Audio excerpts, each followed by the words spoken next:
Tracy presenta el programa Fénix. La psicología del logro.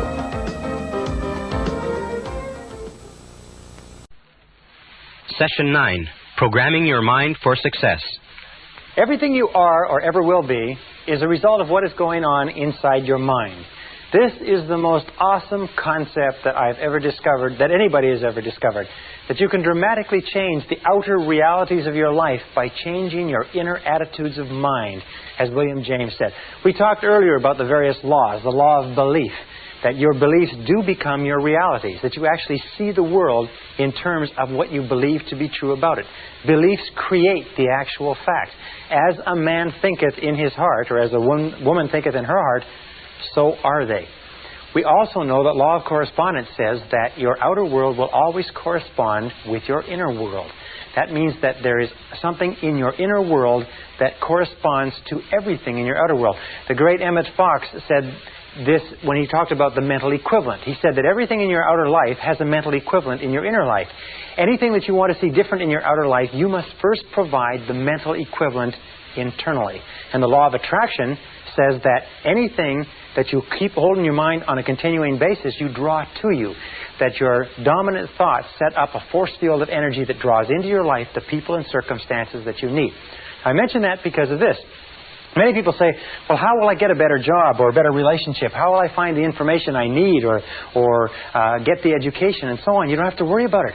All you have to do is get it crystal clear in your mind, and you trigger into and get into the flow of these universal mental laws, and everything that you need will be brought to you exactly as you need it, exactly when you need it, and exactly in the form that you need it. Now, we're going to talk in this session. We talked about self-concept before. We said that your self-concept is that bundle of beliefs inside that determines everything that happens to you. Your self-concept is the sum total result of every single piece of information that you've ever taken in about yourself or your world, accepted as true. It becomes part of your self-concept, and your self-concept is the corresponding inner mechanism that determines what happens to you. What does this mean? It means that all change begins with a change in the self-concept. All change begins by you taking in new information that changes your beliefs. Now, beliefs are the hardest of all things to change because we defend them so vigorously. We have to be willing to give up some of our self-limiting beliefs. We have to be willing to look at our beliefs honestly. Remember, we talked about self-knowledge. You have to be willing to look at our beliefs honestly and say, do these beliefs serve me? Is this what I want to be? Is this what I want to do? Is this the best that I can have? And you begin to question your beliefs and change your self-concept by taking in new information that develops a new self-concept. And that brings us to a concept called the psychology of becoming. The psychology of becoming says that each one of us is in a continuous state of growth and change. That your self-concepts and your beliefs are changing all the time. For instance, when you were a child, you believed one set of things about the adult world. When you were a teenager, another. When you were in your early 20s, you believed another. And as we grow and evolve, we change our beliefs and our self-concept. We change our self-image. We change the way we see the world. So we're in this process of becoming all the time. It's going on. It's almost like this. It's like a tumbleweed. Is that you are evolving and changing and growing all the time, but always in the direction of your dominant goals. Always in the direction of what you are thinking about the most intensely at the time. For instance, an alcoholic or a drug addict is also evolving and changing in the direction of his or her dominant goals, because that's what they think about all the time. And if you want to evolve and grow rapidly, you have to make those goals clear, you have to make them sharp, you have to make them intense, and you have to dwell on them all the time. Sometimes you see people who are very successful at an early age, but you'll find that those people had an obsession, a total preoccupation with a particular area or field for a long time, whereas other people who may be much older have never had an intense feeling or have never dwelled on anything they want to accomplish. Now, there's two obstacles to this psychology of becoming. Number one is called homeostasis. Now, homeostasis is the desire for consistency. It is a natural desire within the human mind to stay constant with what has happened in the past. If you like, we like to maintain the status quo. These are the people who say that's the way we've always done it, this is the way we do it around here, etc., etc. You must watch out for homeostasis, because what it does is it causes your thinking to become rigid and inflexible. And the other is called psychosclerosis. Psychosclerosis is simply a hardening of the attitudes. A hardening of the attitudes. People with psychosclerosis develop what is called fixed ideas. Fixed ideas lead to rigidity and an unwillingness to change. Both of these lead to getting stuck in the comfort zone. Remember, the natural tendency of all human behavior is for you to start doing something in a certain way and then get stuck in a comfort zone. You get stuck in a comfort zone in a relationship, even if you're not happy, in a job, even if you're not satisfied, with a particular level of income, even if it's not enough. You have to fight the comfort zone, because the comfort zone very soon becomes a rut. And they say that a rut becomes a grave. And the only difference between a rut and a grave is the depth. Or another way that it's been put is that a grave is simply a rut, or a rut is simply a grave with the ends kicked out. So be very alert to that, because the great majority of people in our society tend and evolve naturally to get into a comfort zone, to become very rigid defenders of the status quo, to become very hardened in their attitudes. They get into this comfort zone, they fall into this rut, and even if it would be good for them, they don't change. Now, this leads us to the two great powers that control everything that happens to you. And the first power is the power of love.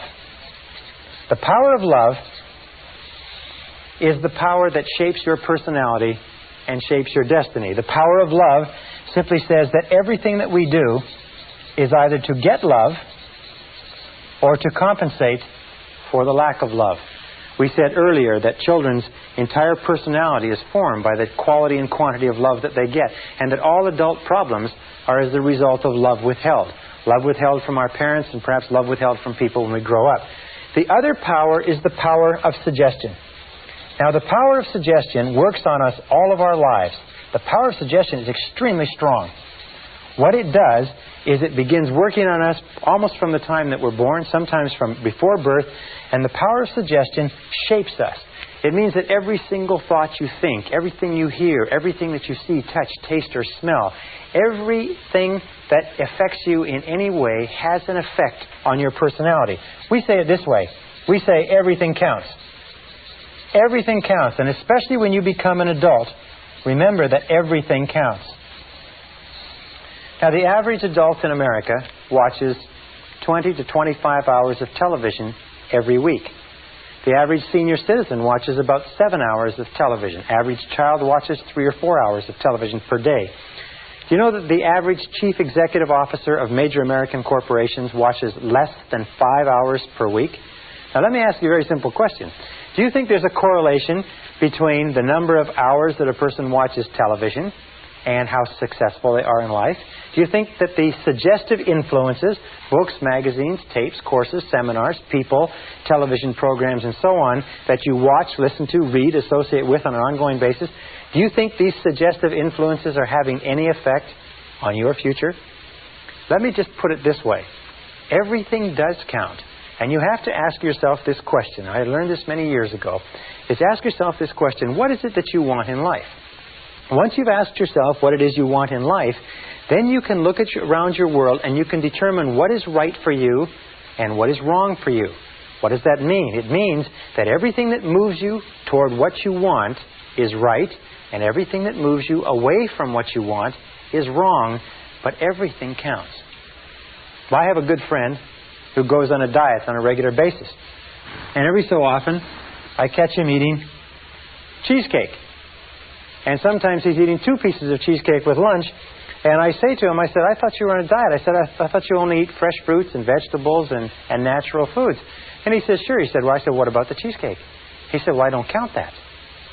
Do you know how many people sit at home and watch television 3 or 4 hours a night, who want to be successful, who read the comic strips and the sports pages, who read junky magazines or nothing at all, listen to the radio, don't do anything with their time or their minds? They say, but I want to be successful. I want to be more successful. I said, well, what about all these things that you're doing to waste your time? They say, well, I don't count that. But unfortunately, nature counts everything. So this brings us to some laws that I want to share with you. The first law is the law of habit. Now, these are also mental laws. The law of habit is very similar to the law of inertia. The law of inertia says that a body at rest tends to remain at rest unless acted upon by an outside force. It also says that a body in motion tends to remain in motion unless acted upon by an outside force. The law of habit says that in the absence of a specific decision on your part to change some aspect of your life, the natural tendency will be to go on the same way indefinitely. As a time management specialist once said, the more you do of what you're doing, the more you'll get of what you've got. So you have to look at what you've got and look at what you're doing and say, is this what you want? You will go on indefinitely in the same direction unless you make a very concrete, specific decision to change. Also, there's another law. It's called the law of emotion. And by the way, before I get into the law of emotion, let me say this. That about 95% of everything that we do is by habit. That the only major difference between successful people and failures is that successful people have success habits and failures have failure habits. For example, you've heard the old saying, early to bed and early to rise? They say, makes a man healthy, wealthy, and wise. Well, why is that? Why is it that so many successful people get up early in the morning? It's because they get a jump on the day. It's also because it forces them to go to bed earlier at night so they don't waste the evenings when they're the tiredest and least productive. So you find that over and over again, successful men and women are early to bed and early to rise. They have a success habit. Why is it that people don't go to bed early or don't get up early? Because they're too lazy, they're too undisciplined, they don't have goals that they want badly enough, they do not have success habits. 95% of your success is going to be determined by the type of habits you develop. And if you have good habits, you're going to be successful in spite of anything else. The law of emotion says simply this. It says that every decision that you make is based on emotion. Is that we used to say over and over again that people are 90% emotional and 10% logical. Well, one of the great discoveries that I've made in the course of my research is the discovery that we are 100% emotional. That we're not even 99% emotional. Every single decision we make is an emotional decision. If somebody says, well, it's the logical thing to do, what it simply means is they have more emotion invested in that, even though it sounds logical. The law of emotion says that every decision that we make is emotional, and it says this. It says that stronger emotion will dominate a weaker emotion. Stronger emotion dominates a weaker emotion. So whichever emotion is stronger will be the dominant emotion and will determine what you do. All action is determined by the emotion that is predominant at the time. And with whatever is the stronger emotion, if it is fear, fear will determine what you do. If it is desire, desire will determine what you do. The two major emotions that wrestle within us all the time are fear versus desire. World Championship goes on over and over again. Your fears that hold you back, your desires that propel you forward. Now, how do you turn this equation so that your desires win? It's very simple. You use the law of concentration. And you think about what you want all the time. You dwell on what you want all the time. You keep your mind fixed on your desires. You become totally preoccupied with what you want. And as we said before, your fears have a tendency to dwindle. But whichever thing you think about, if you think about your fears or you think about your desires, whichever one you think about, by the law of emotion is going to determine your actions, and your actions will determine your outcomes. This brings us to another law, which is called the law of expression. And this law of expression is very interesting. This law of expression goes back many, many years, and it predates even a quote from Aristotle, which says, whatever is impressed is expressed. Whatever is impressed is expressed.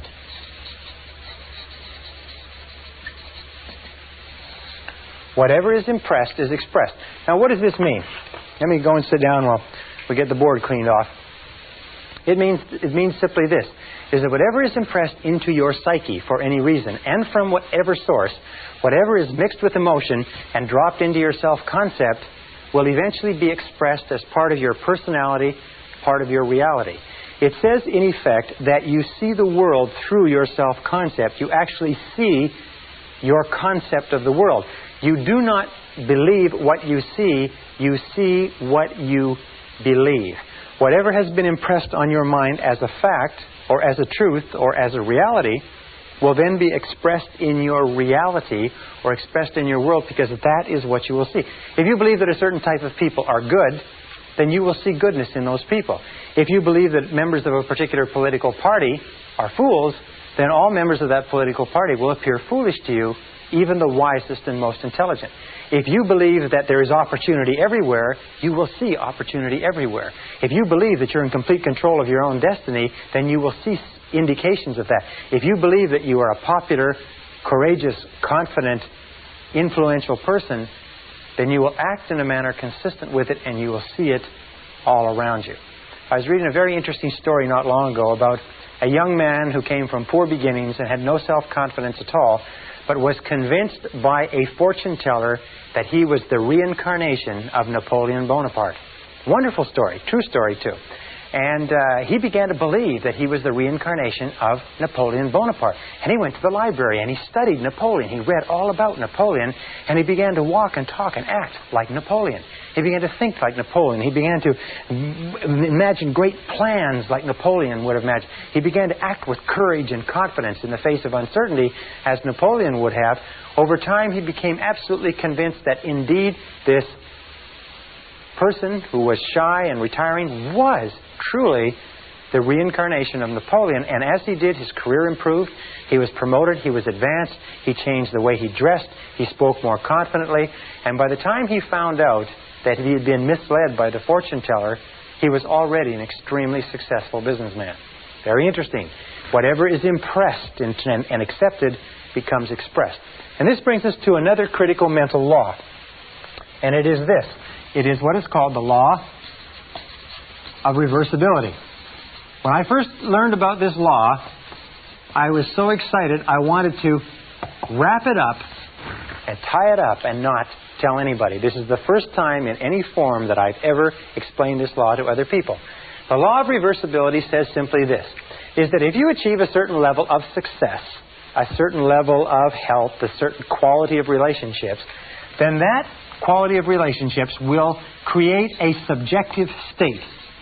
A subjective state means a feeling or an emotional state. In other words, if you win a prize, you will feel like a winner. If you fall in love, you'll feel like a lover. If you succeed in business, you'll feel like a success.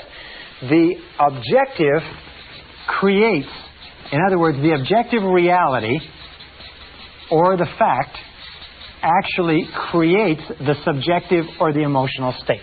That makes sense to you? In other words, something happens, you feel great, you get the feeling. However, the law of reversibility says this. If you can grasp this, this one fact alone can change your life, because it has changed mine. Is that if you can create artificially the subjective state, the feeling will trigger the law of attraction and correspondence into motion, and will draw into your life the people, circumstances, and opportunities necessary to create the objective that is constant with the subjective. And here is the method. It's so simple, it's astonishing. It is this, is whenever you think of something that you really desire, imagine that you have it already. Imagine that you have it already. It sounds like a game, like children would play. But it is so powerful that it is awe-inspiring, and all I suggest you do is try it for a little while. Just imagine, close your eyes, driving along, think about it if necessary, stand, relax, do whatever you want, but just imagine that you've already accomplished it, and try to get the feeling. Get the feeling. As though it were already a success, as though it were a past tense, as though it were already accomplished, that you don't have to worry about it again. You've already got the feeling. And if you will play that feeling over and over again, this law of reversibility will create this feeling.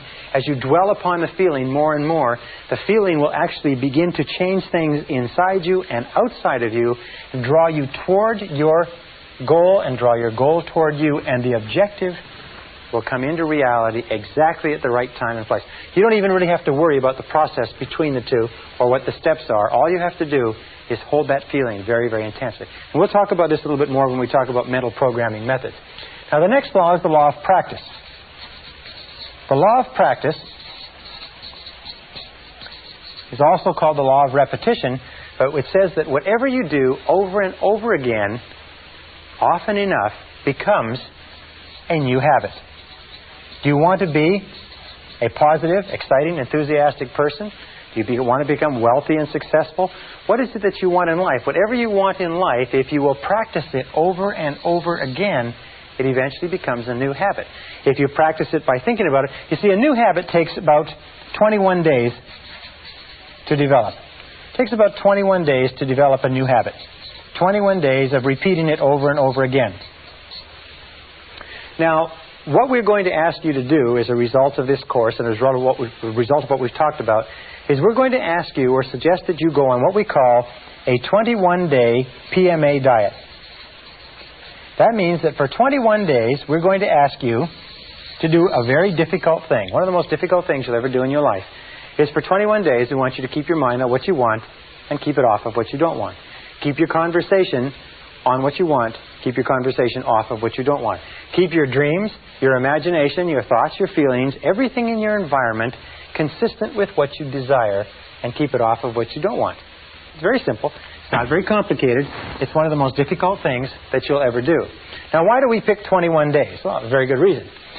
You see, it takes 21 days for a chicken that has a brain the size of a pea to sit patiently, calmly, faithfully on an egg to hatch the egg. Now, we feel that if a chicken with a little brain like that can sit on an egg for 21 days without seeing any change, just in faith, for 21 days it can sit there on that egg, then we could probably ask adults who have brains that are the size of 3 pounds, that have 12 to 20 billion cells, and have the capacity to remember and retain all the knowledge known to man, if their brain could be tapped, we ask them to keep at it for 21 days. If you will go on a positive mental attitude diet for 21 days, keep your mind on it, the goal is to become what we call a purely positive person. A purely positive person. Because we know that if you're a purely positive person, if your conversations, your acts, and your relationships are purely positive, what we call a PPP person, and you practice that for 21 days, you will find that your life will change. That everything around you will change. Your health, your relationships, your work, your opportunities, and everything else. It's simple, but it's not easy. If you can do it, if you can practice it, it will become a new habit. The very law of reversibility, the very law of emotion, the very law of habit that we talked about will actually begin to be changed. Now, what are the 4 things you need in order to make this great change? Number 1 is you need desire. Desire is the starting point of all change. The most important question that you have to ask yourself in life is, how badly do you want what you want? How badly do you want it? Or do you want it at all? You see, there's an awful lot of people who want an awful lot of things. But how badly do they want it? If you want it so badly, if you want it with tremendous intensity of desire, there's really nothing in the world that can stop you from getting it. There's an interesting story was told about Socrates, and Socrates was talking to one of his students, and the student said, "I am hungry for knowledge. What can I do to increase my knowledge?" And Socrates said, knowledge is something that is readily available and easy to get if you want it bad enough. He said, I'm sure I want it badly enough. And Socrates said, "Come with me." And he walked him offshore into the ocean, and walked him offshore into the Aegean Sea. And they got about 3 or 4 feet, and Socrates, a very, very strong man, grabbed the young man and put his head under the water. And the young man began to struggle and struggle and struggle, and finally became incredibly frantic, and finally brought him up. And he said, "Now, what did you want while you were under the water?" And he said, "All I wanted was air." He said, "All I could think of in the whole world was air." He said, "When you want knowledge with the same intensity that you wanted that oxygen, you will get all the knowledge that you could desire. And when you want anything with great intensity, if you have the desire, you'll get it." Now, the second step is decision. Over and over again, where I travel, I find that the major change in a person's life begins when they make a decision. I also find that the great majority of people are incredibly indecisive, is that they're very reluctant to make decisions to cut off their options. They are very, very reluctant to make a commitment of any kind. And in not making a commitment, they just drift. They unfortunately condemn themselves to living by the law of accident. So the next step is to make a decision, a very clear, unequivocal decision, is that this is what you want and you are willing to pay the price to get it. There's a very interesting little book called The Ultimate Secret by Michael Hernacki, and he said that the key to success, after he's studied many, many successful people, says the key to success is simply this, is be willing to do whatever is necessary. Be willing to do whatever is necessary. Be willing to do whatever is necessary. That means once you've made the decision, be willing to go the extra mile. Be willing to do whatever is necessary. And the interesting thing is that you won't ever have to do everything that's necessary, but you must be willing to do it. And it's that unequivocal decision, that do or die, that complete, total, 100% commitment that makes all the difference in your success. Most people are unwilling to make the commitment. And if they do make the commitment, they hold themselves back. They say, I want it, but I'm not willing to do this, or I won't do that, or I won't move, I won't go back to school, I can't sacrifice this, and so on. I've spoken to many parents, for instance, who have undergone great sacrifices so that the mother can stay home with the young children during their first 3 to 5 years. And people say, well, you're crazy, you need the money, you can't take trips, you don't have enough money to pay bills when you're not one of two people working. They say yes, but our decision is to give our children the finest grounding and the finest emotional basis possible. And we feel that the way to do it is for the mother to be home with the children. So they are willing to make the sacrifices. And of course, everybody has to make their decisions with regard to what sacrifices they want to make. The third is determination. Determination means to back your plan with, if you like, iron willpower. Again, every single study that I've looked at, and I've spent, in the course of my lifetime, I've spent almost 30,000 hours studying the subject of personal and corporate success, is that iron willpower is absolutely critical. Determination, the willingness to stick in when the going gets tough, the willingness to persist in the face of adversity. That kind of determination is absolutely critical to developing the new habit patterns of thought that will guarantee your success. And finally, discipline. This is my big favorite. It's usually the only place in this course where I mention this, but discipline is the master key to riches. Discipline is the master key to riches. Discipline, the willingness to do what you know you should do, when you should do it, whether you like it or not, is the critical key to your success. Why is it that people fail in life? It's no miracle. It's no mystery. The reason people fail in life is that they're not willing to do whatever is necessary. They're not willing to pay the price. Half the time, three-quarters of the time, they don't know what they want, and the ones that do know what they want are not capable of disciplining themselves. So the next time you sit there watching the television, next time you drive along listening to the radio instead of listening to an audio cassette program, you have to ask yourself quite honestly, in terms of the wonderful life that you are capable of enjoying, in terms of all the things that you want, is this moving you toward it, or is it moving you away from it? Because the truth of the matter is that everything that does not move you towards your goal moves you away from your goal. That nothing is neutral, that everything counts, that the sands of time are running, the clock, the meter is going right now. A very good friend of mine said, remember, this life is not a rehearsal for anything else. This is the real one. And the question you have to ask yourself is, are you serious about being and having and doing everything that's possible for you?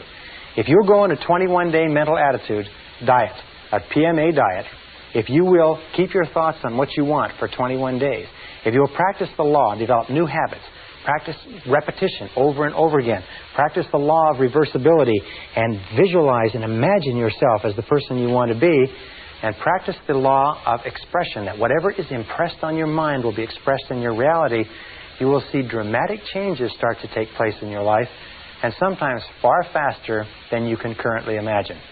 Believe me, I know I have tried and practiced everything that I recommend to you.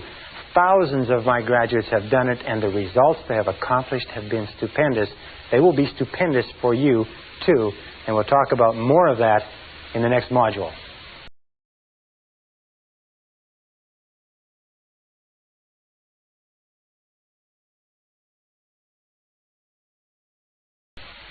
Session 10, Changing Your Self-Concept. To repeat, All change in your life begins with a change in your self-concept. And that brings us back to what we talked about when we talked about the three ingredients of self-concept at the very beginning. We said that there were three parts: the self-ideal, the self-image, and the self-esteem, or how much you like yourself. And what I'd like to do now is I'd like to talk a little bit about what we call the self-ideal. Because the self-ideal is the person that you would most like to be. When you start thinking about changing your personality, improving the quality of your life, your inner and your outer life, you have to start off with a target. You have to start off with something to shoot for, something to aim at. So let's talk about this. The self-ideal is a fundamental part of your personality. The self-ideal is a combination of all of the qualities of men and women that you have read about, studied about, associated with, or admired throughout your entire life. Your self-ideal is sort of like a role model for you, an internal role model. And this internal role model acts as a directional mechanism within your psyche that determines your words, actions, thoughts, behaviors, and so on. As a matter of fact, you are today, in many respects, the sum total composite of all the different men and women whose qualities and characteristics that you ever admired. If you read a biography, an autobiography, a story about a person who has done something that you think is admirable, displayed qualities of intelligence or character or compassion or perseverance or persistence or courage and so on, if someone has done those things and you have a tendency to admire them, if you admire them, what happens is you have a tendency unconsciously, even without your knowing it, to try to be more like them. Now, there is a difference between the self-image, which is where you see yourself now, and your self-esteem, which is how much you like yourself. And there's a difference between your self-image and your self-ideal. The distance between these two, the way you see yourself now and the way you would ideally like to be, has a major impact on your self-esteem. People who see themselves working progressively toward becoming more and more like the people they want to be have high self-esteem. People who see themselves as having an enormous, almost unbridgeable distance between the person they see themselves as now and the person they know they should or could be usually have low self-esteem. So the starting point of change in the self-concept, to repeat, comes with defining clearly what it is you want to look like. Now, when I was about 17, 18 years old, I sat down with a notebook and I wrote out a description of the person that I wanted to be when I grew up. I wrote several pages. I described my personality and my height and my weight and how I would get along with people and so on. And many years later, 10, 15, 20 years later, after I had traveled around the world twice, after I'd been in 80 countries, after I had done a great variety of things, I came across those notes in an old suitcase. And I looked and I read them. And you know, the surprising thing was that I had become, over the course of that time, the person that I had described in that notebook. So I suggest to you this, is you start off by saying, who is it and what is it that you would like to look like 1 year, 3 years, 5 years from now? Or let's put it this way, and here's a really good question. Name 3 men or women, living or dead, that you really admire, that you really feel are wonderful, fine, upstanding role models. And then ask yourself the question, why is it that you admire them? Why is it that you like them? What is it about them? What are their qualities, if you like, that you consider outstanding? Because those are the qualities, if you can identify them, that you'll begin moving toward accomplishing in your own life. Remember, we said that desire, discipline, determination, and decision are the keys to success, but also definition. You have to define clearly what you want to be. I remember a wonderful story of a young fellow who decided he wanted to improve his life, and he was working for an insurance company. And he sat and looked around him, and he was number 28 or 29 out of 30 people in an insurance company selling insurance, and he'd been there for several years, and his career was going nowhere. And he began looking about him, looking at this, and he said, now, who do I admire? Who would I like to be like? Who would my ideal be? And he decided he wanted to be like the top salesman in the branch. And he started to look at the top salesmen and the top 1 or 2 salespeople in the branch, and he started to think about them and think about what they did. And he began to talk to them and get advice from them. And over the course of the next few years, by using this process, by patterning himself after the people he admired, he became more and more like them. He dressed like them. He walked like them. He talked like them. He worked the way they did. He studied the way they did. And in time, he became not only the top salesman in the branch, the top salesman in the region, the top salesman in the division, eventually the top salesman in the country, and he became a marketing vice president for one of the biggest insurance companies in the nation, simply by establishing a self-ideal and then working progressively toward it. Well, what are the stages? The first starting stage, as we say, of changing the self-concept, of changing your mind, becoming a new or a different person, is that the change must be perceived by you as being both desirable and necessary. In other words, you must see that if you were to make this change, it would be a worthwhile change, and in terms of what you want to be, have, and do, in terms of the future of your life, it's necessary that you make this change if you want to get ahead. I'll give you another example of a famous gentleman from a Fortune 500 corporation, was promoted to president, came up through engineering, left brain, had no people skills at all, was very, very concerned about this part of his personality in that he didn't know how to get along with people. He preferred problems that didn't talk back. But he recognized that a change in his self-concept, a change in his ability to communicate effectively with others was essential to his success. So he began taking courses on interpersonal communications. He began taking courses on relationships. For 2 solid years, he read books, listened to tapes, took courses, and became an authority within the company on human relations, and then put together a course of his own and went throughout the company as the president of the company and taught this course within his company, becoming the things that he was teaching. In other words, he decided that to be very good with people was both desirable and necessary for himself, his company, and his future. And then he went about through the process of gradual defining the ideal and began working progressively toward it. In 2 years, he had rounded out his personality from being a lopsided, left-brain, linear, analytical person to being a totally rounded, fully functioning human being. One of the hallmarks of great leaders, one of the hallmarks of outstanding men and women, is that they're willing to make the efforts necessary to bring about the changes that are essential. Now, the second stage, or the second step in changing your self-concept, is to begin thinking about yourself as you would ideally be. Begin thinking about yourself as your ideal person. For instance, if you wanted to be an outstanding person in human relations, you'd begin thinking about yourself as you would be as a human relations specialist. But let us say you want something very simple. Most people say that their major weakness is that they are too impatient, too intolerant, they get angry too quickly, irritable, so on. Maybe what you should do is start with something very simple. Very important to start with something simple, because if you can change something simple, it proves to you that you can change something large. So you begin thinking about yourself. Let us say that you tend to be a little bit impatient or short-tempered when you're tired, or you're a little bit irritable with your children or your spouse at the end of the day. So then you begin thinking about yourself as you would be if you were a warm, patient, kind, loving, tolerant human being. Begin thinking about yourself in the situations where you normally become cross and irritable, and begin thinking about yourself as being relaxed, positive, supportive, encouraging, unruffled. Begin thinking about yourself as the ideal. Think now, who do you know who has the type of personality? Now, it can be a television personality. It can be Bill Cosby, if you like. It can be somebody that you admire in sports. It can be somebody whose biographies or stories you've read. It doesn't really matter, but keep thinking about how would that person act in this situation. One thing that many people do, many Christians do, is whenever they get into a difficult or stressful situation, they say to themselves, I wonder how Jesus would act in this situation. I wonder how Jesus would act if they were dealing with a difficult person. Or I wonder how Jesus would act if he were put in the same position I'm in. And what it does is, irrespective of your belief, what it does is it gives you a role model to pattern yourself after. The great tragedy of many young people growing up in the inner cities today is that the role models that they have are not positive role models.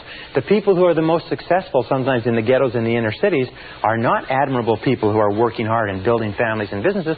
What they are is they're criminals who are engaging in criminal activities. So the role models that you choose have a critical effect on who you become. So begin thinking about yourself as you would like to be. As you would like to be. Now that's starting point. Because of the law of expression, whatever is impressed is expressed. If you begin thinking about yourself, you begin finding it's almost like turning the wheel of your personality. You begin to become a different person. Now, the third step is you begin to visualize. Now, what does visualize mean? Well, there are thousands of books written on visualization. One of the most powerful of all human abilities is the ability to create clear mental pictures. You see, your subconscious, which is where all of your programming takes place, is activated by mental pictures combined with emotion. So when you create clear mental pictures, when you begin to dwell on a clear mental picture of the person that you would like to be, you begin to close your eyes or think about the person that you would like to be, the subconscious cannot tell the difference between a real experience, one that is actually happening to you, and one that you vividly imagine on the screen of your mind. And this method of visualization, of creating a clear mental picture, and then remember we talked about the law of practice, which is the law of repetition. By practicing it over and over and over again. Imagine, for instance, that you wanted to become a proficient public speaker. Simple as that. And let us say this is you, and this is your eyes, and here is your conscious mind, and here is your unconscious mind. Let us say you wanted to become a proficient public speaker. Well, if you went out and you gave a whole series of talks, and you got positive response, and people applauded and told you that it was a good talk, and you did this over and over again, no matter how terrified you are of public speaking right now, if you did it often enough, gradually you would store up enough memories to the point where you would feel no uneasiness at all about speaking publicly. Now, the reason I mention speaking publicly is that something like 54% of the American public would rather die than give a talk in public. They put the fear of public speaking ahead of the fear of death. It's one of the greatest of all fears in our society. However, no child is born as afraid of public speaking. No child comes into the world with a fear of speaking in front of audiences. As a matter of fact, every one of us gave our first public talk stark naked, upside down, in front of a room full of strangers, if you remember that, and it's been downhill for most of us ever since. If you have a series of external experiences, however, and all of those experiences are positive, then they're stored away as positive reports in the public speaking file. However, let us say that you have a tremendous feeling of anxiety about speaking, and that can come from 100 different reasons, but you begin to play on the screen of your mind. You have this continuous real projector. You begin to play on the screen of your mind a picture of yourself speaking effectively in front of a group. You begin to read about other people who speak effectively. You begin to read the books of successful speakers who tell how they did it and how nervous they were. You begin to take a course and you begin to study and you begin to learn how to do it. You begin to learn how to prepare and to outline a talk. And you begin thinking about yourself over and over again as capable of doing it. The picture that you play on the screen of your mind is accepted by the subconscious as a real experience as long as you vividly imagine it. And this is the key. It is the vividness of the picture. The more clearly you visualize it, the more frequently you visualize it, the more emotionally or intensely you visualize it, and the longer you visualize it, the more of an impact it has on the subconscious mind, so that you can, in many respects, actually become halfway or three-quarters of the way toward being a competent speaker or being competent in almost anything simply by visualizing and playing this picture over and over again. By the way, I use the example of speaking in public for a very specific reason. Most of us are afraid of it. And what I have found is that if you can use these methods of mental programming to eliminate one major fear that may be holding you back in life, you will prove to yourself forever that you can eliminate any self-limiting belief and overcome it and go on to accomplish what you want. I have given this advice to thousands of people. It's simply this. If you have an uneasiness with regard to public speaking or any other fear, but public speaking for this example, make the decision right now to get over it. Now, here's two ways that you can get over it. Toastmasters. Does this method work? Well, I'll guarantee you that it works. Toastmasters was set up in 1923 as an organization, a voluntary organization. Groups of men and women come together, small groups. They meet once a week, and they have breakfast, lunch, and or dinner meetings. And at each meeting, each person has a chance to talk. People who are so terrified of public speaking they could not lead silent prayer in a phone booth, after 10 or 15 weeks in Toastmasters are capable of standing up with 1 minute's notice and giving an extemporaneous talk in front of an audience of strangers.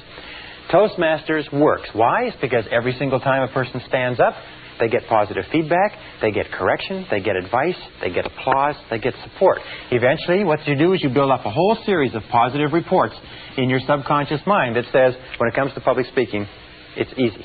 If you want to be effective at selling, if you want to be effective at leading, if you want to be effective as a parent, if you want to be effective with other human beings, all you have to do is practice over and over again. And practice in your mind over and over until eventually you will find that when you think about whatever it is, the fear level will go down, confidence level will go up. By the way, one other area that you can go to if you want to learn to be more capable speaking is Dale Carnegie. Dale Carnegie has a wonderful course, which is just called the Dale Carnegie course, which really helps people become proficient in public speaking. Over 10 to 14 weeks, you get an opportunity every single week to get up and speak in front of your peers. The next is affirmations. Now, with affirmations, your potential is unlimited. Affirmations are the most powerful words that you can possibly say. Affirmations are based on what we would call the 3 Ps. In that with affirmations, we reprogram ourselves unconsciously. Affirmations are strong, positive, assertive statements that you say about yourself, to yourself, and believe. And they're based on the 3 Ps. And the Ps are, first of all, personal. All affirmations, all statements that you say to yourself have to be couched in the personal tense, the I. If you say, I like myself, I like myself, I like myself. When you say, I like myself, it accesses the subconscious directly. Every single command that begins with an I opens the subconscious mind and says, valuable information coming down. Prepare or get ready. And also positive. All affirmative statements must be couched in the positive tense because the subconscious mind filters out negatives and only takes the words that the positive expression. For example, if you wanted to quit smoking, you wouldn't say, I don't smoke anymore. I don't smoke anymore. You would say, I am a non-smoker. I am a non-smoker. The words I am are 2 of the most powerful words in mental programming. When you say I am, because only you can say I am about you. In the whole world, nobody else can use those 2 words with regard to you. And your subconscious recognizes that when you say I am responsible, I am responsible, you can actually feel the impact of these words on your unconscious mind. You can feel the words I am responsible and feel their effect on your emotions. Now the third is that they must be in the present tense. Not I will lose weight, or I will quit smoking, or I will get a better job, but I have a better job. I weigh X number of pounds. I earn X number of dollars. I earn X number of dollars.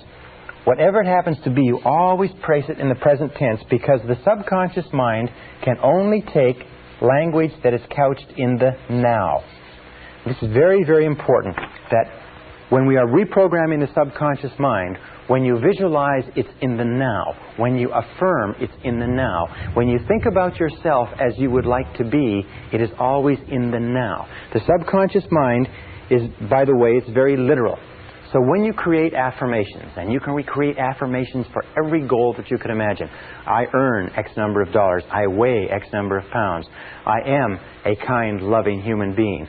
I am disciplined and industrious and fastidious. I am a good driver. I am punctual. I like myself. I am responsible. I feel great. I feel happy. I have health. I have energy. Interesting affirmation. If you repeat the affirmation over and over again, I have health. I have energy. I have health. I have energy. You can actually build up your body's resistance to things like colds and flus.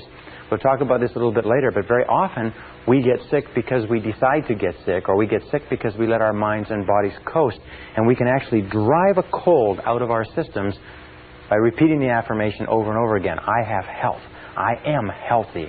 I am strong. I feel great. I feel wonderful. So couch your affirmations and your visualizations. When you close your eyes, see yourself as though you had the characteristic or quality right now. Speak in terms of having the characteristic or quality right now. And as we said before with regard to emotion, imagine the feeling that would accompany the mental picture. Imagine the feeling that would accompany the words. When you say, I like myself, you don't say, I like myself. You say, I like myself. I like myself. I like myself. Imagine when you say, I am responsible, you don't say, I am responsible. You say, I am responsible. I am responsible. In other words, emotionalize it. Wrap it up with emotion. Drive it into the subconscious mind like a detonator. And the effect that it will have on your personality and on your feelings will be tremendous. Now, again, with regard to affirmations, what I use is a series of index cards. And you can put your affirmations, your positive, present tense, personal statements on affirmations, and review those affirmations over and over again. Every time you review them, every time you think about them, every time you repeat them and drive them into the subconscious mind, every time you impress them, you increase the potential for them to be expressed externally. Now, one final thing is when you use affirmations, try to keep your daily words and actions consistent with your affirmations. Try to keep the things that you say when you're walking around and the things that you do consistent with the words that you say to yourself in private. All right, the next thing that we do is what is called verbalization. Verbalization is speaking aloud, speaking your affirmations aloud. Now, there's two ways that you can do this. Best to do it in private, but basically you increase the impact of an affirmation by as much as 80% and even more when you say it out loud. If you say to yourself, I like myself, but if you say, I like myself, or I feel terrific, or I feel wonderful, or I am responsible, I earn $50,000 a year. When I first learned about this process, my goal was to earn $50,000 a year, and I realized that the only way I could ever earn $50,000 a year was by repeating this over and over again. And surprisingly enough, when I began doing it, I was not making anywhere near $50,000, and I was very, very skeptical of whether or not it would work. I can only tell you from the bottom of my heart that it does work. So verbalize it. Another thing that you can do is in front of a mirror. If you verbalize in front of a mirror, you have two impacts working simultaneously. You have the impact of what you can see, plus what you are saying, plus if you emotionalize what you are saying, you have three access points to reprogramming the subconscious working simultaneously. So you stand in front of a mirror, you can say, in front of the mirror, you can say, I feel terrific, or I look great, or I look great, or you can say, you look great. Because when we talk to ourselves in front of a mirror, now you mustn't do this in a public washroom when there's other people around, because they may think you're a little bit strange, but nonetheless, verbalization is a very important part of driving this message into the subconscious. Remember, the key to this is whatever you can hold in your mind on a continuing basis, you can have. The only question is, can you repeat it long enough and hard enough, often enough, to impress it permanently in the subconscious mind? Once you impress it permanently in the subconscious mind, it takes on a power of its own that will eventually bring it into your reality at exactly the right time and in exactly the right way for you. And this brings us to the next method, which is the method of assume the role. Assume the role. Assume the part. You see, one of the most important discoveries that we have made in behavioral psychology is this, is that if you feel a particular way, if you have particular emotions, the feelings will lead to actions. We've talked about this before, that we act in a way consistent with our feelings. However, what we've found is that most of us do not start off feeling motivated. Most of us do not start off feeling positive. Most of us do not start off feeling confident and capable of accomplishing our goals. Most of us start off feeling average to negative. However, if you will act exactly as if you had the feeling, the action will generate the emotion just as the emotion generates the feeling. In other words, you can act your way into feeling. This is very important. You can act your way into feeling. Have you ever had the occasion where you are sitting comfortably, relaxed, and somebody says, come on, let's go and do this, or let's get up and do that, and you say, no, I'm comfortable. Remember, you're into your comfort zone. Comfort is a great killer of human potential. You say, no. They say, oh, come on, just get up and do a little bit. So you get up just a little bit, and you move just a little bit, and as you begin to move, you start to get into the swing of it, and pretty soon you get into it completely, and you totally forget about going back to the couch or the chair that you were in. Well, you can act your way into feeling. You can act your way into feeling almost anything. We call this, if you like, pretending. Pretend that you have the quality already. For instance, if you want to be courageous and unafraid, pretend that you're courageous and unafraid already. If you want to be confident, pretend that you have the confidence. There's an old saying that says, fake it until you make it. Fake it until you make it. Remember we talked about the gentleman who was told that he was the reincarnation of Napoleon? That all he had to do was he had to act like Napoleon and realize that he had this cultural history behind him, that he had the decisiveness, the power, the courage, the genius, the brilliance, the tenacity, the foresight of one of the world's great leaders. Well, this acting, this pretending, this assuming the role is a critical part of actually becoming that person. If you want to be the finest salesperson in your organization, if you want to be a superb executive, if you want to be a tremendous technician, if you want to be an excellent medical professional, if you want to be the best mother or the best father, if you want to be excellent in athletics, there's an entire body of work today in neurolinguistic programming and what is called the inner game of winning that says that if you want to be a better tennis player, for instance, what you do is you imagine that you were a championship tennis player. Imagine that you are Arthur Ashe or Jimmy Connors or Chris Everett Lloyd or Maria whatever her name is, or one of the great tennis players, and play tennis exactly as if you were one of those. Play tennis as though you were them and in their body and on the court.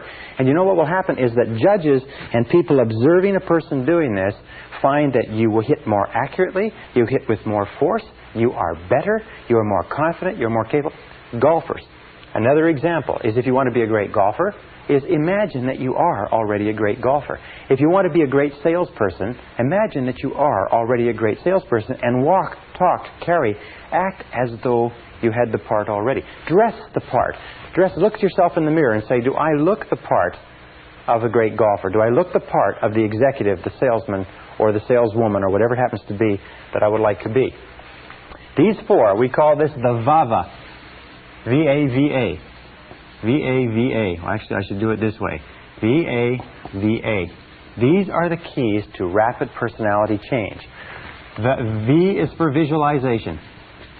Visualize and play the picture of the desired person you would like to be over and over again until it is accepted by the subconscious as a reality.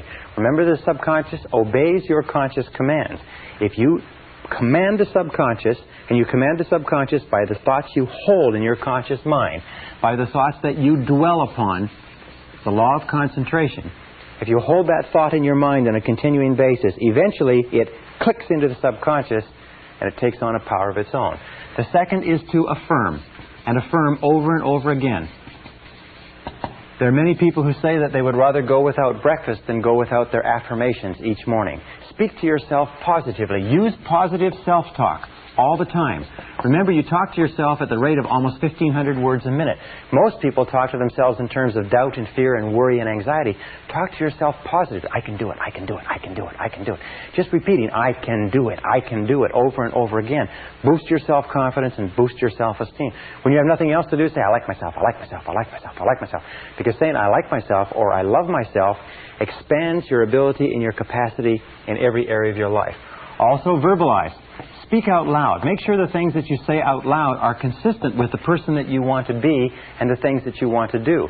Verbalize and say, I like myself. Don't say aloud things that, like, I'm never on time, I can't lose weight, I can't quit smoking, I wish I could, and so on. But always speak in positive terms. Remember that you can almost double the force of an affirmation by speaking it aloud. And if you speak it really loud, I like myself, I like myself, I like myself, you speak it really loud and really strong, it has double, triple, sometimes several times the impact. And finally, assume the role.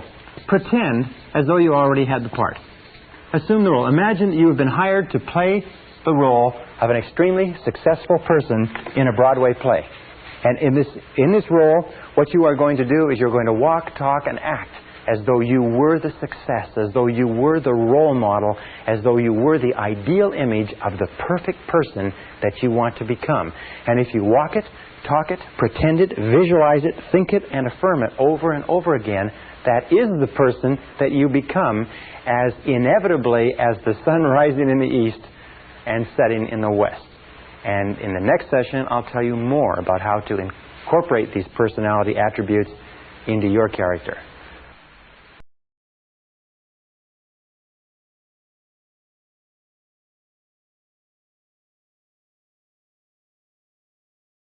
Session 11, the new mental diet. Back in the 1930s, a man named Gaylord Hauser shocked the medical world by coming out with a series of claims and statements that said that everything that we ate in some way affected our body. He said that everything that you eat is translated into something and has a positive or negative effect. And he wrote a book called The New Diet Does It.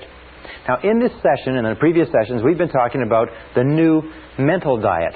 And just as everything that you eat has an effect on your physical body, everything that you take into your mind has an effect on your mental body, on what's going on inside you, which determines what happens around you. When we were talking a little bit earlier, we said that the power of suggestion is one of the most important powers in your life. The power of suggestion says that everything that you take in, everything that you think about, everything that you read, everything that you listen to, all of your conversations, radio, television, newspaper, books, papers, magazines, everything that you allow to influence your thinking affects your subconscious mind, affects your attitudes, your expectations, your values, your beliefs, and ultimately your potential as a human being. In fact, the great difference between human beings is not intelligence and not education and not opportunity. It is what they are feeding into their minds on a regular basis. Now, we also said, and it's the same thing, if you were to say, well, yes, I eat good food a lot of the time, but some of the time, or 50% of the time, I eat junk food. I eat food that's high in salt, high in sugar, low in nutrition, inert foods, dead foods, white flour, French fries, grease, and so on.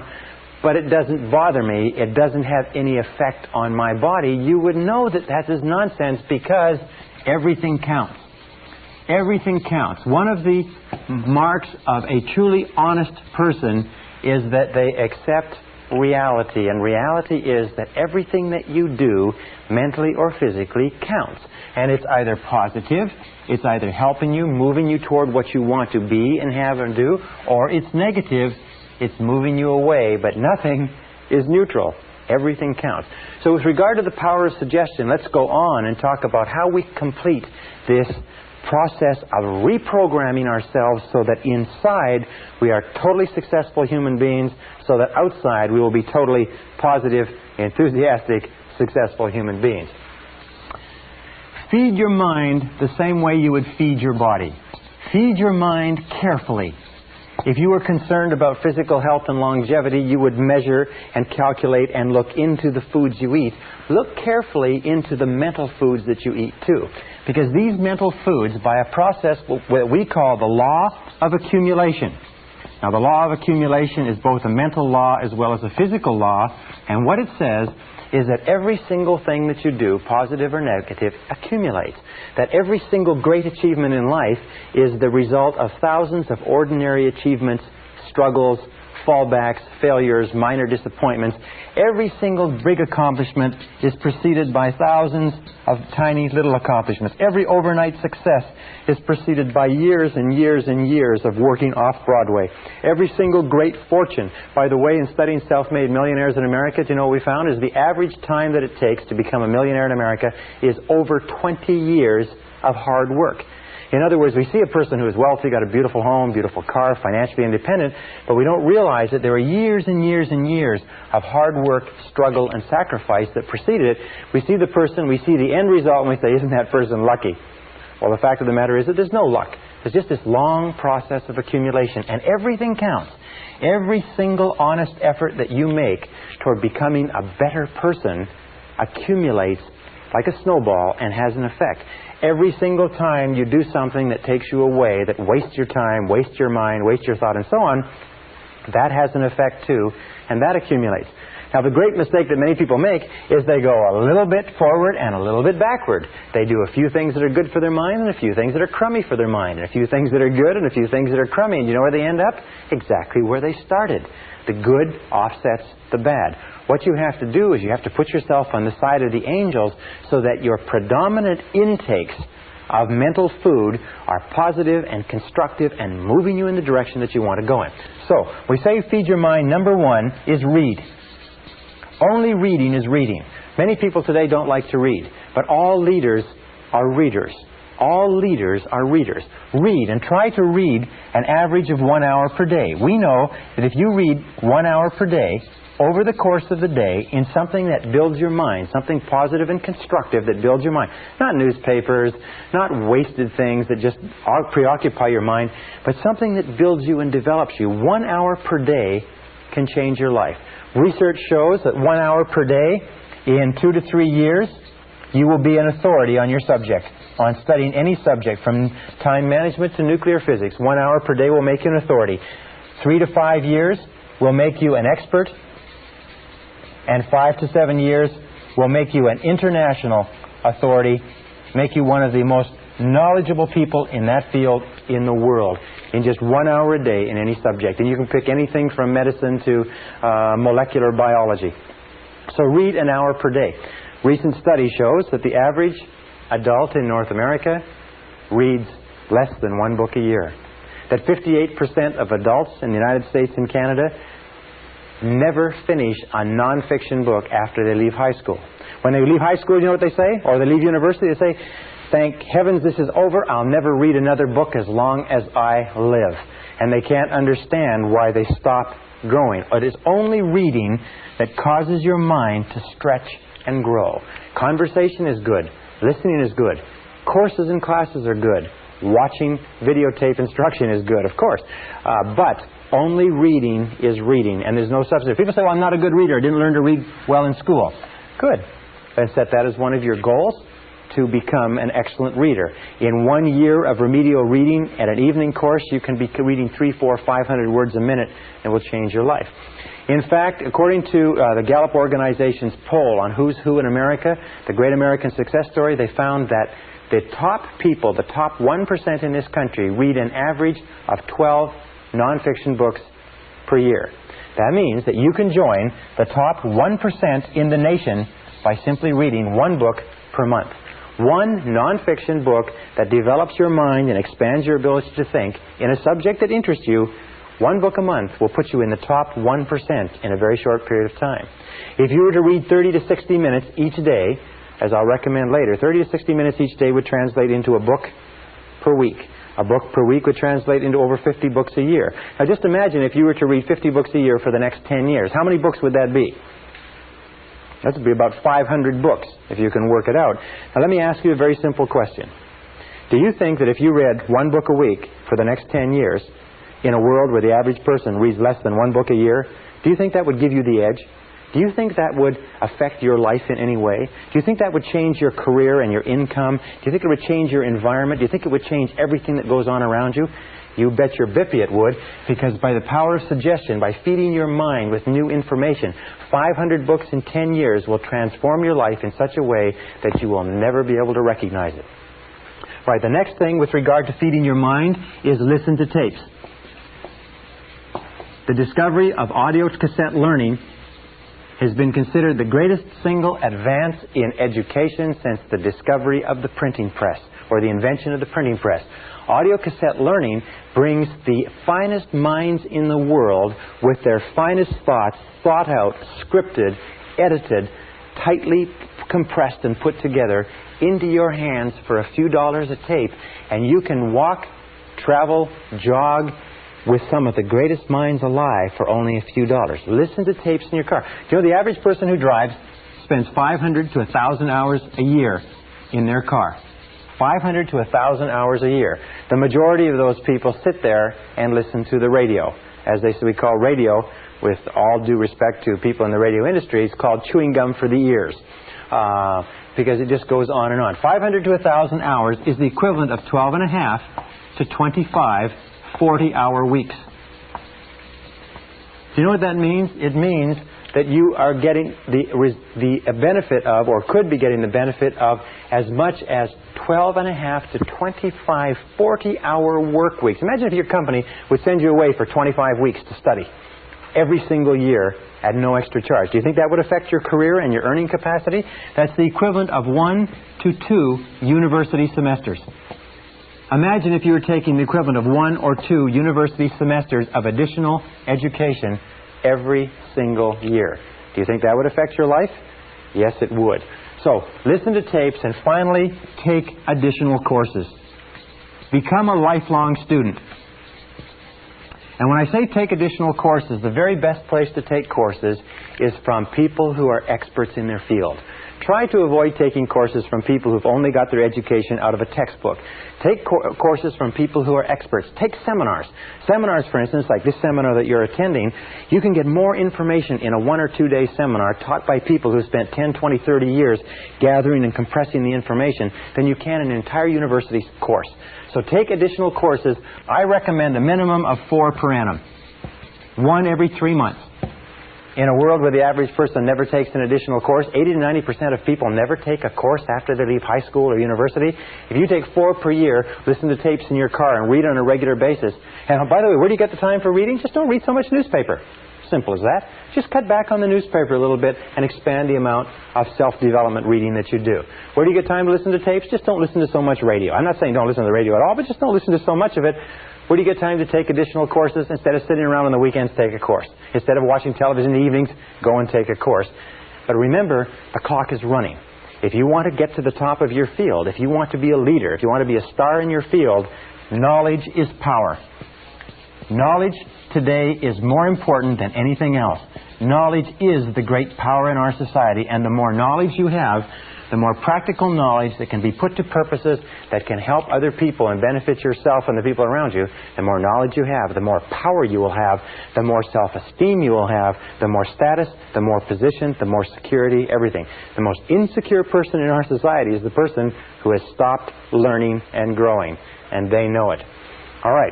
By the way, one other thing. According to the Harvard studies, one of the keys to self-motivation is perpetual growth. As long as you're growing and learning and feeding your mind with new material, you will be continuously motivated exactly as if you were taking psychological vitamins. As soon as you stop growing, you start stagnating. When you start stagnating, your self-esteem goes down, your energy level goes down, your health level goes down, you become prone to more diseases, and so on and so forth. So as long as you're learning and growing, you'll be vital physically and mentally. The next part of feeding your mind is what we call the reference group. Or put it another way, get around the right people.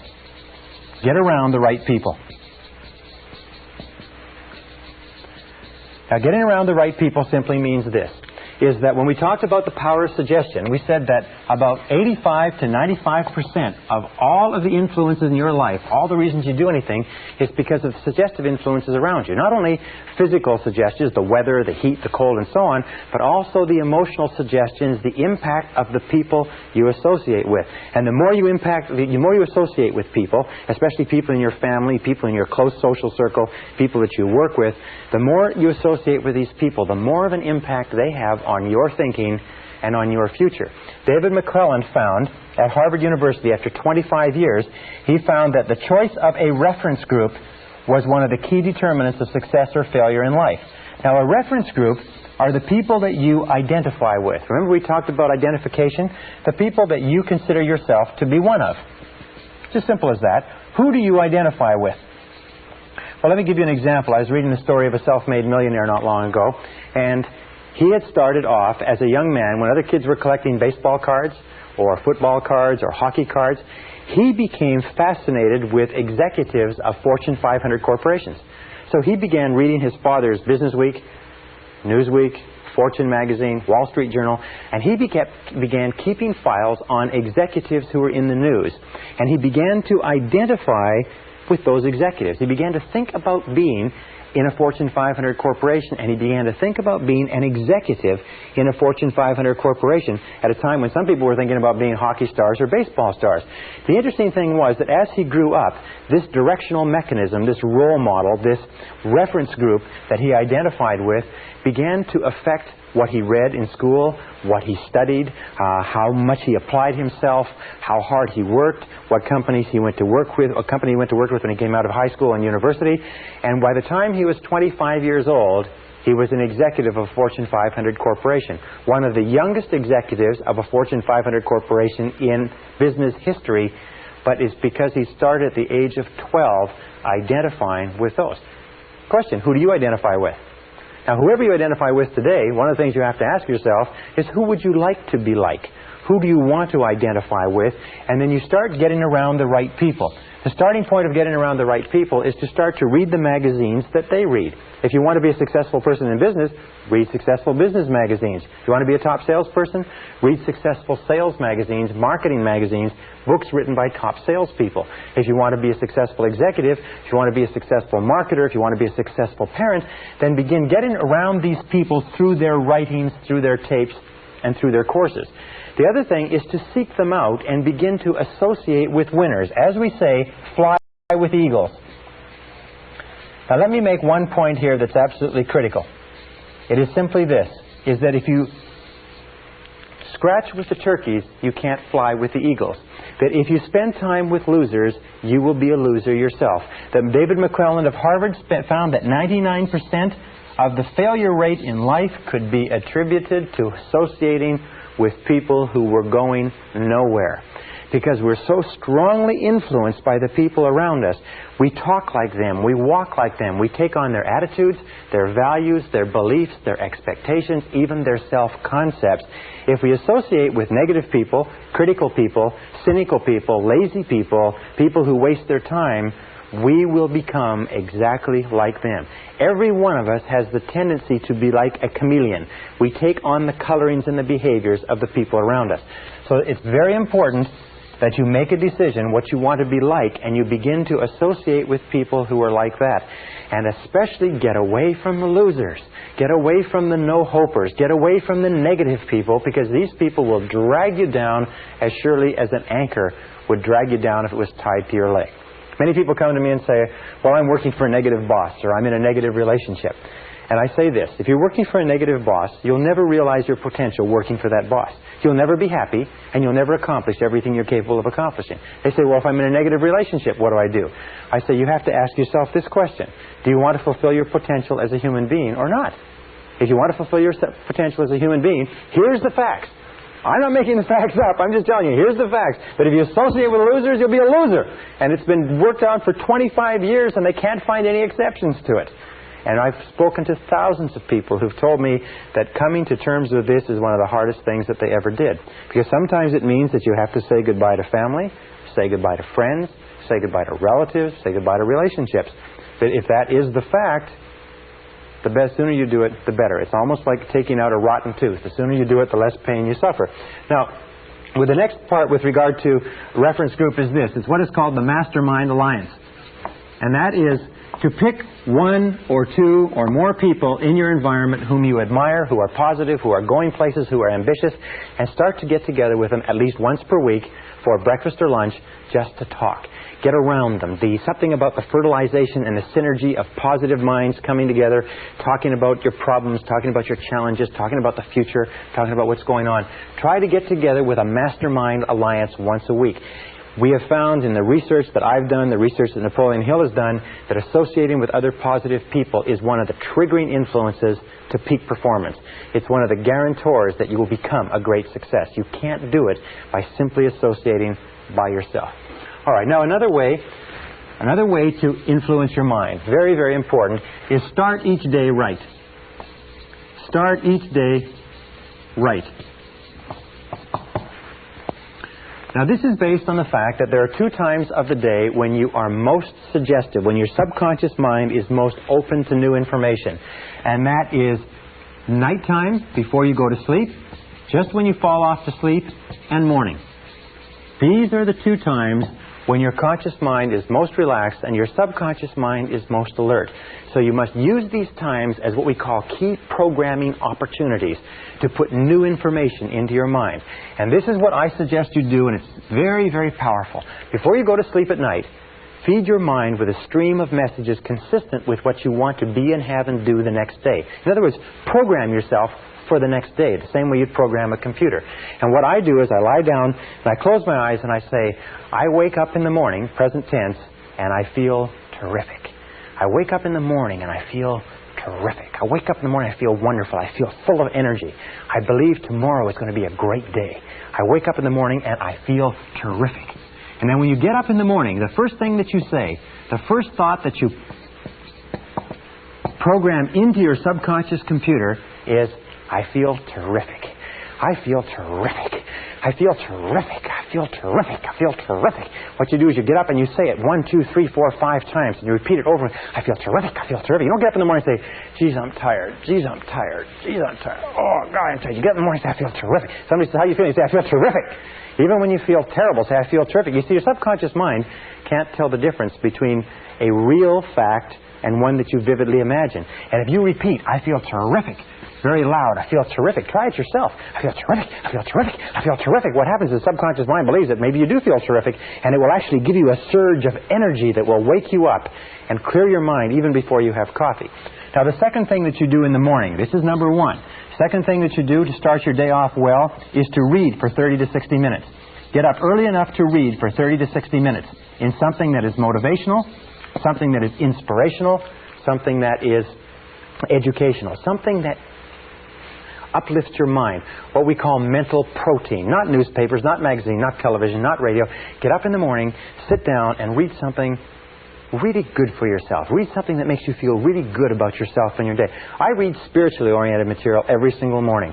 And this is called, by the way, the golden hour.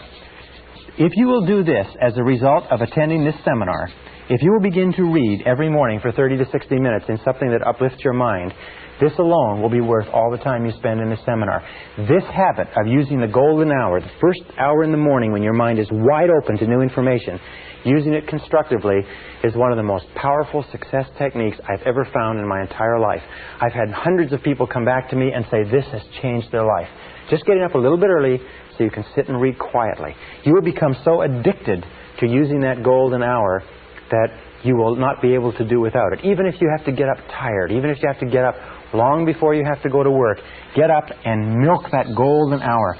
Fill your mind full of rich mental protein, beautiful thoughts and ideas. Uplift your mind and you'll find that your whole day will go better. And the third step is review your goals every morning. Review your goals every morning. Every morning before you start out, review your goals. Just the same as if you were on a long motor trip, or if you were at sea, you'd look at the map. You'd shoot the stars and the moon. In other words, you'd take a look at where you are and you would plot your destination and you would think about it, because when you review your goals, you program them into your subconscious mind. Well, programming them into your subconscious mind by repeating them every day and using that wonderful technique, that golden hour. I learned this many years ago, and I've been absolutely astonished. Those 3 points: wake up in the morning and say, I feel terrific. Read for 30 to 60 minutes and write and review your goals every single morning. And the most remarkable thing that happens is you start off every day supercharged. You start off every day feeling positive. You start off every day feeling energetic. So let's just review for a second, and I'm going to wrap up with 2 really critical points. We talked about the power of suggestion. Remember that everything counts. Everything that you read, everything that you listen to, everything that you watch on television, every magazine that you pick up, every conversation that you have, positive or negative, is affecting your subconscious mind, which is programming your future. Remember, your external world is a reflection of your internal world.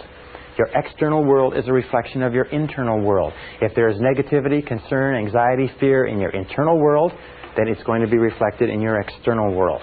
So be sure that what you're taking into your mental diet is just as pure as what you would take into a physical diet if you wanted to sustain high levels of physical health and energy. Absolutely important. Feed your mind with books. Feed your mind with tapes. Feed your mind with positive conversations. Feed your mind with courses. Go and attend them. Listen to experts. Feed your mind with positive people. If one of the recommendations that one of the business philosophers says is poor people should take rich people out to lunch. Why? Because taking a rich person out to lunch is an opportunity to learn from that rich person, to get information from that person that you could not buy at any price. Poor people should take rich people out to lunch. Get around the winners. Think about the winner that you want to be and look around you in your world and say, who is like the person that I want to be? Here's another very important point in terms of mental programming. It's simply this, is discard past labels. Discard past labels. Don't ever allow anybody to tag you with the way that you used to be. If you were late before, don't allow anybody to say, well, you're always late. You say no. You say, in the past, I was late, but now I am punctual. You can't control your eating. In the past, I overate, but now I eat sensibly and soundly. You're irritable and impatient. No, in the past I was, but now I am. These are the words. In the past I was. Past tense. In the past I was. Remember, the subconscious is listening, but now I am. But now I am blank, blank, blank, whatever it happens to be. In the past, I didn't work very effectively, but now I am an effective worker. In the past, I didn't manage my time well, but now I manage my time well. Now, if you make a mistake and you fall back, then what you do is you just simply cancel the mistake by saying, well, next time, I'll. You show up late for an appointment, you say, well, next time, I'll be on time, etc. Next time, I'll. Those are the words. You cancel every mistake. You refuse to carry past labels forward. Underlining all this,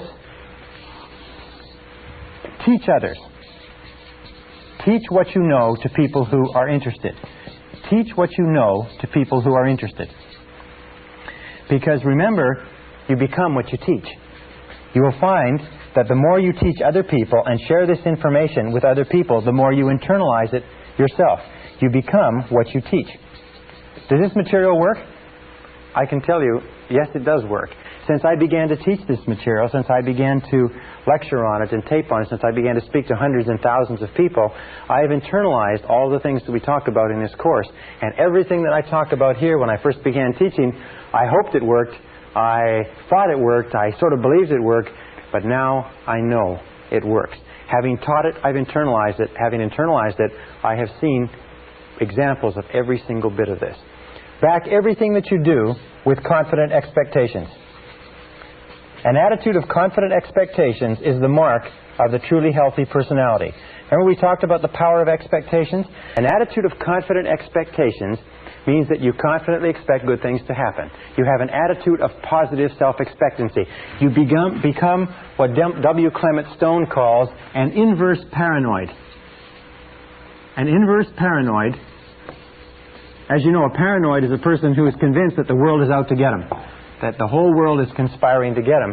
An inverse paranoid is a person who is convinced that the world is conspiring to do him or her good. So become an inverse paranoid. Be absolutely convinced that the world has got a plot out there. It's plotting to do you good. It's plotting to somehow get good to you, whether you like it or not. That no matter what happens, look into it for the good. No matter what happens, this is the key to becoming an inverse paranoid. Look for the good. Expect the best and look for the good. Expect the best and look for the good. Ralph Waldo Emerson said that the measure of a healthy personality is your ability to look for the good in everything around you, your propensity to look for the good. You have to ask yourself, how much of the time do you look for the good? How much of the time do you expect the bad? The degree to which you look for the good is the degree to which you are healthy as a human being. And finally, remember this. The process of changing from where you are now, here's where you are, to here's your goal. This is where you want to go. The process of getting from here to here is progressive, but this is what happens.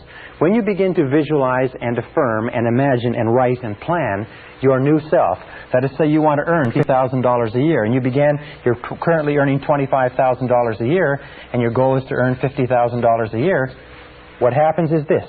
You keep saying, you start to affirm and visualize over and over again, I earn $50,000 a year, I earn $50,000 a year, I earn $50,000 a year. Your subconscious mind disbelieves it.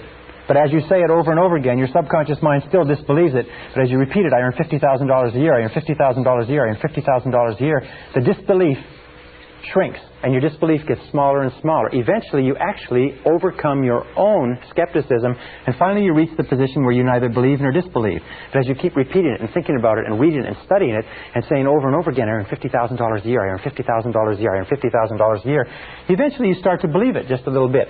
Also, you start to get a slight increase in pay, and your salary goes to $26,000 a year. And then you get a bonus and you find yourself earning $27,000, and so on. You find that the more you repeat it and affirm it and visualize it and plan for it and prepare for it, the more it comes into your life, and you just keep saying, I earn $50,000 a year, and you begin to believe it more and more, and you believe it more and more. And as you repeat it and visualize it and affirm it and over again, your belief grows and grows and grows, and eventually it gets to the point where you absolutely believe that you earn $50,000 a year. And if somebody were to wake you up at 3 o'clock in the morning and give you a shake and say, how much do you earn? You say $50,000 a year, even though still at this point you've never earned more than $27,000 in your whole life. Now, this is the way all our beliefs change. We start off with where we are now. We look at where we want to be in the future, and we begin to feed our mind with new mental food consistent with where we want to be. As we feed our mind with that new mental food, we start off with a lot of disbelief and skepticism. As a matter of fact, your skepticism and disbelief is the biggest obstacle to your success. But as we repeat it over and over again, as we continue to work on ourselves and to work on the situation, we begin to believe more and more that it's possible. We begin to impress the possibility of it deeper and deeper into the subconscious. Now, in propaganda, this is called the big lie. The big lie theory was the discovery that if you repeated anything over and over again often enough, that even the most intelligent person would come to believe it. With regard to your life and to my life, this is called the big truth. The big truth is that you can be, have, and do anything that you want if you want it badly enough and are willing to make the efforts. That anything that you can hold in your mind on a continuing basis, you can be, have, or do. You will become what you think about. Your only job is to make a very, very clear decision about the person you want to be, the things that you want to have, the goals that you want to accomplish, and then make sure that you feed your mind continuously, day by day, week by week, hour by hour, with words, pictures, images, ideas, thoughts, and information consistent with your goals and your ideals. Keep your mind on what you want, keep it off of what you don't want, and everything is possible for you.